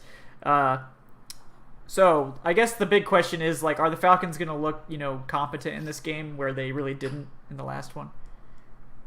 I don't know. I mean, Gurley was good. Gurley was good, yeah. I mean, the Panthers' run D is scored. very vulnerable, so that is, that's a possibility. Like they allow 5 yards per carry, but so did the Lions. We saw how that worked out. Yeah, I'm very impressed with the Panthers this year because, I don't think of Teddy Bridgewater as like a top 10 quarterback by any means. And Matt Rule and Joe Brady have come in and he's 5th in the NFL in passing yards this year. And, they're winning these games. They have their head above water after losing maybe the best offensive weapon in football 2 weeks in Christian McCaffrey, who has an outside chance of playing this game. And that offense has looked pretty decent without him. yeah, Oh, yeah. Robbie Anderson is 2nd in the NFL in receiving yards, believe it or not. Yeah, it's crazy. Yeah, I mean, that offense has been good. Joe Brady has really made, lemonade out of some, lemons there. The real It's thing like is the opposite of Dirk Cutter. yeah, exactly. And then it's even more striking on defense, right? Like they were thought to maybe be the least talented defense in the NFL. They are 1st in passing yards per attempt allowed. Literally the best defense in terms of yards per attempt allowed in the passing game. And the Falcons, meanwhile, are 32nd. So make it make sense, somebody. Anybody. Like we said in the group chat, they're good at turnovers and they're stingy with the points. Yep. That's their bread and butter. That's how they get the job done. Right. They do. I mean, the turnovers is a big part of it. They don't even rush the passer great. No, they're actually the worst pass rush in the league. They're 32nd in pressure rate. They're 28th or 29th in run defense. Yep. But those two stats pretty much sums up that defense. They get timely turnovers and they're stingy with the points in the red zone. Yeah, they're good against the pass. Yeah. Offensively, they went toe-to-toe with the Saints in the last game, and it looked like they would at least take them to overtime until they suffered back-to-back negative plays and then lined Joey Sly up for a 65-yard field goal. Which would have been good from 60 if he just had That was on point too, man. That was a hell of a kick. Yes, I don't think 65 yards, man. That would have been Yeah, like legend I don't status. think you can go into the locker room and blame the kicker if he misses a 65-yarder. Right, exactly. Yeah, it's like, oh, dang it, Joey Sly, what are you doing, man? You blew it. Yeah. Matt Prater, bring in Matt Prater, and it's like, oh, Matt, what's wrong? To the field, dude. What do you mean? It's 65 yards. No, people are probably mad at the people that got the negative plays more than Joey Sly, but yeah, I don't know what you expected from a 65-yard kick. But I guess it depends on whether these guys. I mean, they can talk that they're playing for pride, but talking it in press conferences and seeing it on the field is two different things. So, we saw it in Minnesota a couple weeks ago. Like, hey, they were winless, but they still came out and they handled business. So it's not like they're incapable of. Right. But it depends. This is a rivalry game. It is a winnable game. And Matt Ryan and especially Julio Jones and Ridley, they've had success against the Panthers in the past. Yeah. So it depends on how much they want it. I think this is the game that they're just going to have to say it every week. They're going to have to put it all together for 4 quarters, man. But yeah, and that's been something they've struggled with, right? and historically, this is a team like going back to their inception. The Falcons have owned them. Yeah, like, Falcons are 33-19 in their series history. If Carolina wins tomorrow, Keenan was a part of a few of those wins. Oh yeah. I was just thinking that what you said, like, yo, our record, we're leading them all time. Oh so, yeah, definitely. Hopefully that thanks, Keenan. works in our favor. You help own the Panthers. I appreciate it. Yeah. We can always go back to that. Yeah. Yeah, and I mean, if the Panthers win tomorrow, they'll complete the sweep.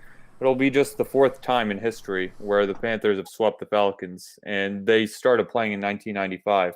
They did it in 2013, and that was only a sweep because of a bad snap over Matt Ryan's head in like week 17. They did it in 05 and in 97. Mm-hmm. And before this last win that they had a couple of weeks ago, the Falcons were like 8-1 against them since 2015, since that 37-0 game in 2015, and the only loss was where Julio had that inexplicable drop in the end zone a few years ago. Yeah. But Matt Ryan has absolutely crushed the Panthers since coming into the NFL. He's 19-7 against them or something ridiculous like that. Oh yeah. So there's some divisional pride at stake. Yeah, I'm sure they want to get that Falcons monkey off their back as well. Like, it's a divisional game.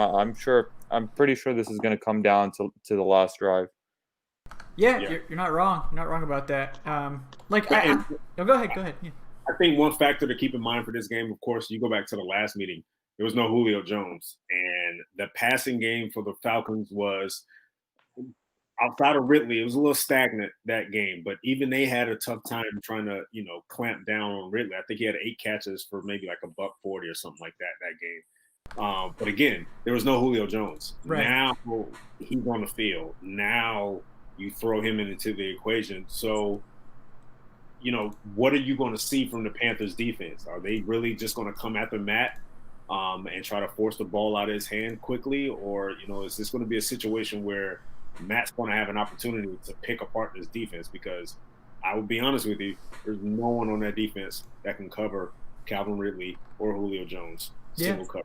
One-on-one. Yeah, I mean, they've really overachieved against the pass, and I think they've just kind of part of that is the turnovers, like we said. Part of that is that they've just played above their talent level. They cut Eli Apple, who was one of those veteran corners. Just so Julio couldn't drop another 200 on him or whatever. Easy, it would have been an easy 250. Yeah, but I mean, it is a big deal. The Falcons did go into that first Panthers game pretty banged up, especially with the wide receiver core. Getting back Julio has been big for this offense. We should hopefully see the run game work a little better. They should be better than they were last week against Detroit. I mean, this is also another team that's, allowing almost 5 yards a carry. There's no really excuse for why you shouldn't be able to run against these guys. Not even that. Just incorporate the play action element, because this is a poor run defense. So if you're teasing them as if you're going to run the ball, of course it's going to catch them off guard. Yeah. I mean, they can't stop the run. So no, they're bad against the run. Like they're bad against the run. So at least play with their minds a little bit and incorporate a little bit more play action pass. But as we saw against Detroit, no matter how bad a team is against the run, if they know you're going to run it every single first down, they're going to stop it. Yeah, they're starting to play. I mean, Detroit was starting to play run on 2nd and 13, which should really tell you a lot about. And the subsequent play, was the Matt Ryan sack fumble after that 2nd and 13 run, in case anyone was keeping count. But yeah, I mean, look, you have to be able to run the ball against bad run Ds. Like that's a requirement in the NFL. Like you can't let a team get away with being bad against the run, and you have to be able to capitalize when teams are bad against the pass and keep the chains moving and all that good stuff. And once again, like the Falcons match up decently with Carolina. They should, like, the Carolina. The thing is, like, the Carolina pass defense is like average, which means Dirk Cutter's offense looks like complete shit against it. Like, as soon as the defense that you're going against is better than below average to trash, Dirk Cutter's offense like immediately takes a step back and looks bad. Like I don't know. There's like a cutoff like around the 23rd worst defense where just Dirk Cutter's offense all of a sudden looks shit. Like I don't really know how to explain it, but I do know how to explain it. We've been over it a lot, but I'm just saying like it's kind of inexplicable. From a main thing they're going to have to do on defense at least, definitely control the run game a little bit better. Yeah. The run game leaned on them a lot in that first matchup, and Mike Davis was pulling off 5, 6, 7 yards of carry in that fourth quarter. And it shameless plug, but in my preview, I pointed out that this is one of the best teams in the league in yards after catch. They're 3rd in the NFL in yards after catch as a team, only to Kansas City and San Francisco. So they're tackling. The tackling has to be flawless. Because great.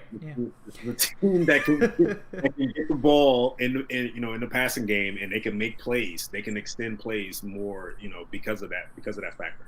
Yeah, they got 3 guys in the top 20 in the league. That's fantastic then, because we never have to worry about the Falcons and tackling over the past few years. Yeah, that's a good thing. I mean, honestly, like tackling has been better in recent weeks, right? Like when I was looking up that stat, I was thinking about DJ Moore just running down the left sideline. Isaiah Oliver just ushering him to the end zone, just saying, "Oh, it's come on in, why don't you?" Yes. Yeah, I mean, obviously the tackling has to be better. All right, guys. Isaiah Oliver's dad is gonna get mad at us. Oh yeah, sorry. Yeah, Isaiah Oliver's dad. We appreciate you supporting the show, man. He's a subscriber too. Like this man, he didn't like. That's why I appreciate his comment, because it's like this is not just a flyby. Like I'm gonna shit on these guys that are mad at my son.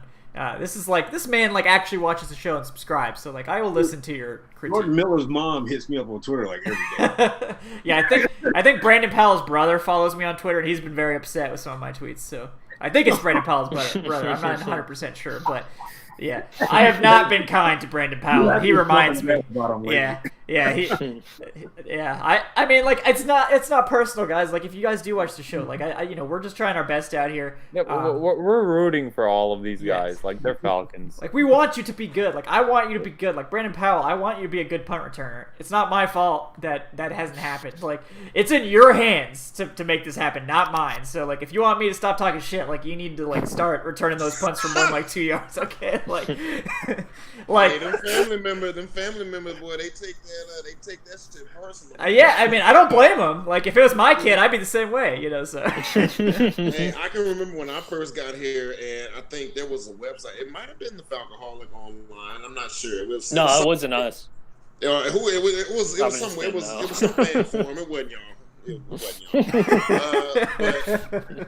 But they were talking shit on me or whatever. My dad used to get on there and read the stuff or whatever. So he came up with a fake account name. Oh hell yeah, the burner, yeah. Because I used to sit up and tell him all the time, like, hey man, I can't believe they give Travis Claret so much love, and I'm.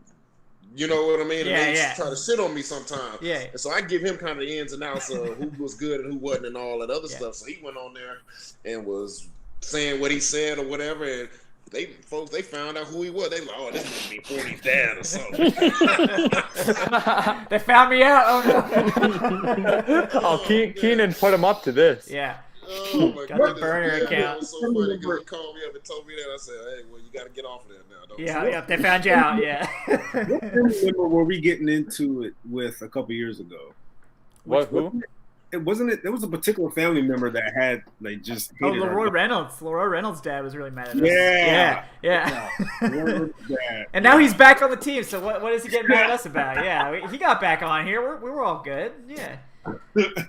It's like, Hey, he's one of my don't favorite. be talking special about their teams. babies. yeah, no, I get it. Like, you stand for your kids. Like, I wouldn't expect anything else. So it's totally cool.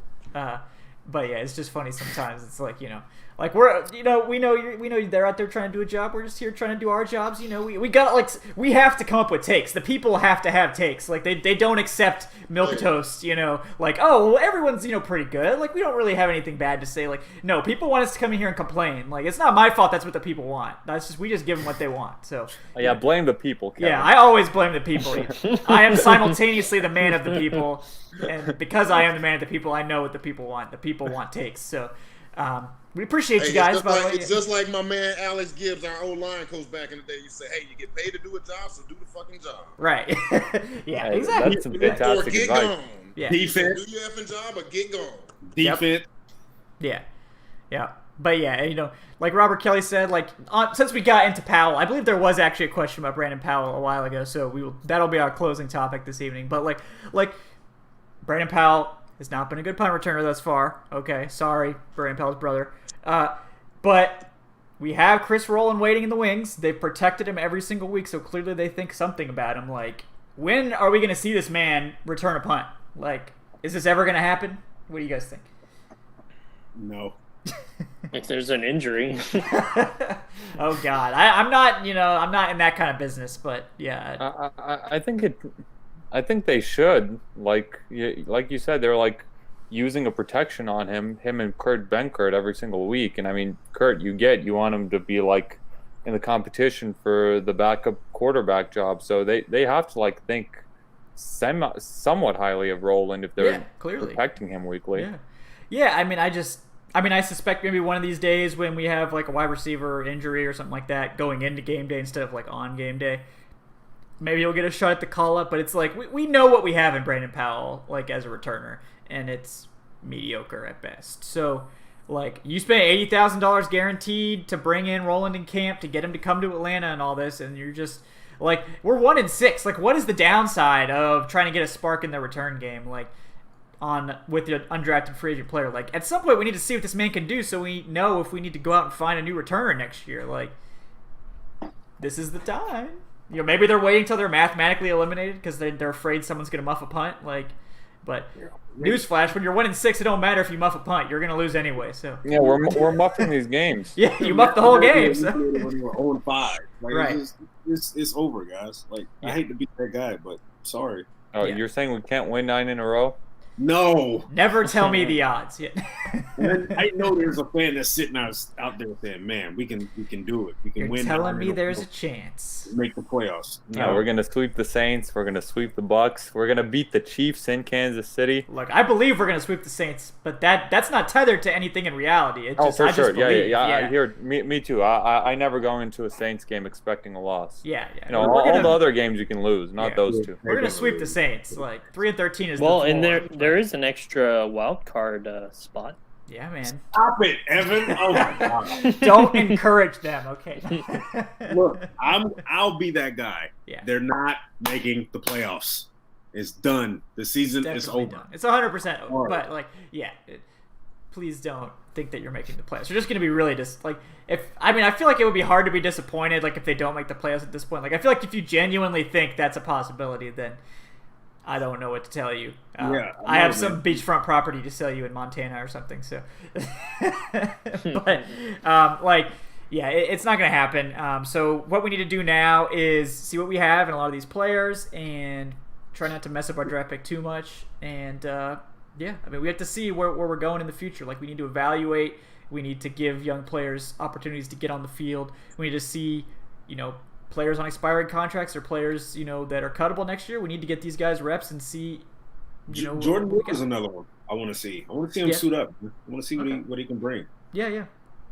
Makes sense to me. He's been a couple of healthy scratches since he came back from the suspension, but I'm ready to see him get back. I'm ready to see Jalen Hawkins as well. Yeah. He's someone who could take on a major role if Keanu Neal were to get traded or something like that. Is Bernard coming back this week, or is it probably going to be the Saints game? Which one? Bernard. I think it won't. Obviously, it won't be for this one because they haven't even activated him yet. But maybe for the Saints game. I think he's technically eligible now. Like after this week, I think he's eligible. So that could be an opportunity there. Because Denard was looking like our best corner before he got hurt. So I mean, he was on fire that game. But yeah, we'll see what happens on Thursday Night Football, obviously. And reminder, we're gonna have our post game afterwards. We'll be here to talk through that game, win or loss. Usually about 10 minutes after the game and something like that. So if you guys like this show, you'll like that show even more because it's a lot of fun. Mostly, I think, for the fans that like to watch us, suffer. But either way, it's good. So yeah, check that out for sure, guys. But before we get out of here, I do want to thank my co-host this evening, give these guys a chance to plug their stuff, and also remind you guys to like and subscribe as always. And the show is also on Twitter at Falcoholic Live if you're so inclined to do that. If you have questions or comments, send those to falcoholiclive@gmail.com or tweet at us. So Keenan Forney at K4065 on Twitter and at F65 Performance on Instagram. Keenan, anything you want to end on? Anything you want to let the people know about? Yeah, I got a couple things, man. Let me unpack this. First off, I want to say congratulations to my guy Lyndon Cooper out at Carrollton High School last week. They won their homecoming game. Nice. Big fella, he's been named the number 5, I believe, offensive guard in the state of Georgia. He's going to NC State, so congratulations, Lynn. I want to say congratulations to another kid, Dason Renew at Mountain View High School. He just picked him up another offer. Congratulations, big fella. He's been working his off for the past 3 years. I'm really proud of these kids, seeing their hard work come to fruition. And my last shout out is I got to say shout out to my son, Vincent Forney. You guys, last year he went to a new school. He went to Twin Rivers Middle. And after being at another school, and he tried out for the basketball team, he got cut. It really messed with him. He had to face an adverse situation. And so ever since then, he's been working his tail off. I'm talking about in the gym, like going to a trainer, doing all this after getting up early in the morning and going to school at 7. Right. And you guys, if you can remember, it's pretty hard to go do some workouts and get in the weight room after you've been at school all day. Yeah. And so tonight we found out he made the basketball team over here at Buford. So my man, it's something else when you see your kids work for something. A proud papa. Yeah. But he's in 9th grade and he's, he walked the walk. That work ethic. Good. Yes. You don't see it from young kids like that nowadays. Man, they want to sit up on their video games all the time. Talk about it, tweet about it. You know what I'm saying? He didn't do no tweeting on no workouts that we did. He didn't do no Instagram posting on none of that shit. He just went to work. And tonight he found out he made the 9th grade team, and so I am so proud of him. Yeah, man. You know what? As a dad, man, you deserve to stick your chest out a little bit for that, man. Yeah, absolutely. Yeah. That's awesome. You know what I'm saying? Yeah, that's a feel-good story. That's a feel-good story that we need right now. So we appreciate that. And my last thing, No, you're good. You're good. I want to say shout out to Trinity Valley Community College, my old JUCO. They sent me this new Jumpman hoodie, and they sent me a couple other shirts that I'm gonna be wearing and representing on the Falcoholic. They sent me a hat too. So Trinity Valley Baptist Community College, 1997 national champs, Hall of Fame. Hey, TVCC, stand up. Thank y'all for the gear, baby. Hey, and if you're looking for a JUCO, wherever you are, hey, you might want to check these boys out. You see how fresh they get. Yeah, looks good. Looks good. Yeah. Got that Cardinals logo, man. That's nice. That's some good licensing right there. Yeah. Mm-hmm. Yeah. All right. Yeah, definitely, Last chance you, baby. Yeah, man, for sure. Check that out. Yeah. Somehow, like we need, the Falcoholic attire has not arrived. I'm blaming. Yeah. I'm blaming. Trinity College made it before. Yeah, Trinity College is embarrassing us right now. So we got to step our game up. I blame the postmaster DeJoy, for these issues. So that's my official stance. Also, I'm not the one that submits the orders, so it's also not up to me. But also with us tonight, Eric Robinson at _Eric_Robinson. Eric, anything you want to let the people know about tonight? Yeah, I got my preview came out this morning for tomorrow night's game between the Falcons and the Panthers. Give that a look. And as always, man, just go to the Falcoholic site. We got a lot of good stuff coming out on a weekly basis. It's a down season, but we're still keeping you informed, still keeping you involved. So check it out. Also subscribe to tonight's show as well. Yeah. Appreciate that, guys, if you can do that for us. We're closing in on 2K subscribers, so that's a big milestone. We're almost there. So yeah, y'all want to help us hit that milestone. It's mostly for bragging rights, but we got to. I'm just saying, there's a couple other Falcon shows out there, and I think we're better. So you guys need to make sure we have more subscribers than them. Of course. So I think some of our competitors got 3 and 4K. So we got some catching up to do, but I know you guys will help us get there. The show's really grown this year. We really appreciate you guys for helping out with that. These Wednesday shows on Facebook Live, we used to get 20 or 30 people and be pretty happy with that. And this season, 120 people on Wednesday nights. It's really been an explosive growth. So we appreciate all you guys for tuning in for that, and for helping to get this show really going, and help it grow. Obviously, we have the guests to thank for that. We have Keenan Forney in here. I know a lot of people. The players' insight is very valuable. It's something that is unique that we're really excited to be able to bring you guys. And it's just a lot of fun having Keenan Forney on anyway. So that's always nice. But yeah, we really do appreciate you guys for that. Also with us tonight was Adnan Ikic. He had to drop out, but he is at Say Which Way on Twitter, and check his Twitter and thefalcoholic.com for his work as well. And then finally, Evan Birchfield at the very easy to remember at Evan Birchfield on Twitter. Evan, anything you're working on you want to let the people know about? Not really. I got a fantasy article coming out tomorrow before the game, and our staff picks tomorrow too. So, and Eric Robinson has been killing it. Yeah, Eric's been crushing it. He's one of the top. He's in the top 5%. Yeah, definitely. So big props to Eric. That one week he came in second out of 200, yeah, 200 or 300 people, yeah. Yeah. So he's got the stuff this year. Yeah. My son makes the picks. Yeah, it's like Gina with the dogs. She has the dogs with the picks. Yeah. Hey, sometimes it works out. Eric, since you're the most accurate amongst us, who you got tomorrow? As a teaser. You don't want me to answer. Nostradamus over here. Yeah, I'm sure it's the Panthers. I mean, if I was trying to pick for accuracy, I'd be also picking the Panthers, and I'm pretty sure I did. You can see our picks on the Falcoholic. You can see all of them, so check that out. Yeah, it'll be on there tomorrow sometime before the game. Yeah. And Ben Gruenhagen raises a good point too, that it's possibly going to rain tomorrow night in Carolina, so that could also raining here. It's raining in Charlotte. Yeah, so that could contribute as well. But yeah, interesting. We really appreciate everyone. Like I said, we'll be back tomorrow night after the game. Hopefully, it won't be too late like the last primetime game. But yeah, guys, again, we really appreciate you. We really appreciate all the support this season. We're going to be rolling out Patreon stuff starting in November at some point. And we're looking for, your ideas about stuff that you guys think would be good for that. Like if you're looking to support the show, what are the type of things that you would like to see?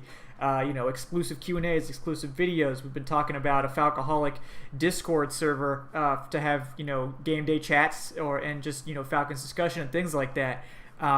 So, if you guys have ideas, hit me up. Like I said, at Falcoholic Live. Our email's down here as well, falcoholiclive@gmail.com.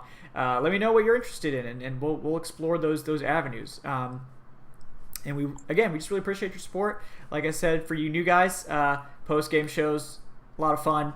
We'll have one tomorrow night. Like and subscribe if you don't mind. We really appreciate you. And we will see you guys in a little over a day, I guess it'll be. So until then, enjoy the rest of your week. I got my sticker here for voting. Make sure you guys get out and vote too. I know in Georgia, if you're in Georgia, the early voting is available. and I would recommend that because election day is probably gonna be pretty crazy depending on where you live. I had to wait 45 minutes even here in New York State, so it's probably gonna be a long wait if you wait till election day. So I suggest planning a time to go this week. Make your plan and get out there and engage in your constitutional and citizen rights. Get out there and make your voice heard. So until then, guys, have a great night. We will talk to you tomorrow.